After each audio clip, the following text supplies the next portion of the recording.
is a little note. Welcome to my channel. My name's Jo. I am going to be doing a very brief book review.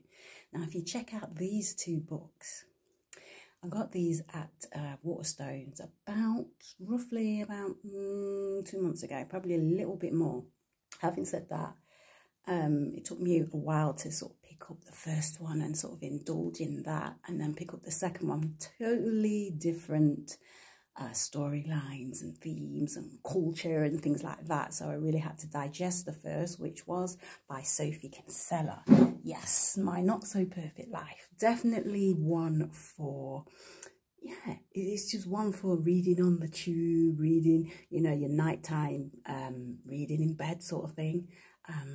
I thoroughly enjoyed it. It made me chuckle all the way through, but it had some very poignant moments, which is why I'm leaving the review.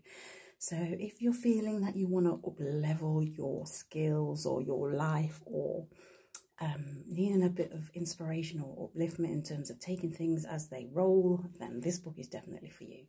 And the book that I picked up like a few days after I finished that one was this.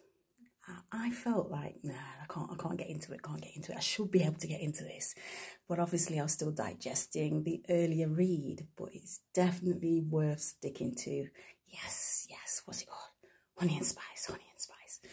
Yeah, I felt like the language in there was definitely young and vibrant and cultural, and it was almost like a learning experience, like, oh, I didn't know that meant that, or it was sort of the pattern and the tonality. I could almost see and definitely feel the main character, Kiki, and I felt the sort of resonance and sweetness of how she goes on in her journey, locking eyes with a man. Let's just say that.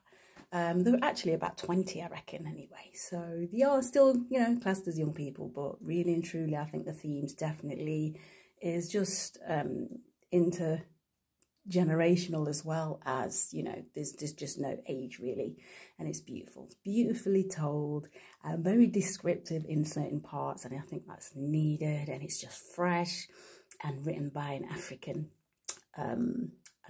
author as well. Her name is Bolu Babalola, and like I said, got this at Waterstones. Definitely worth the full price. You know, I paid, got one half price. But let's go back to the storyline.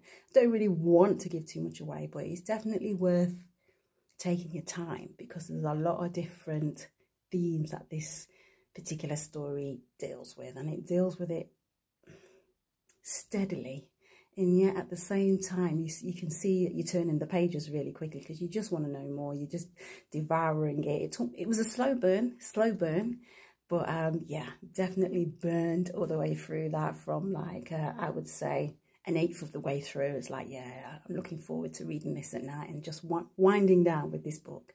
So I hope you enjoyed this. I hope you found it really useful, and definitely check out, there's a lot more books by African authors, African Caribbean authors in Waterstones.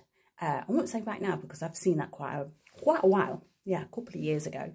So, but I think it's just growing now. So if you like your reads at night as well, definitely suggest Honey and Spice and My Not So Perfect Life. Definitely check out my Instagram as well. My Not So Perfect, Jo's Not So Perfect Life. Yes, yeah, inspired by the book. Okay, thank you very much for listening, and I'll see you soon.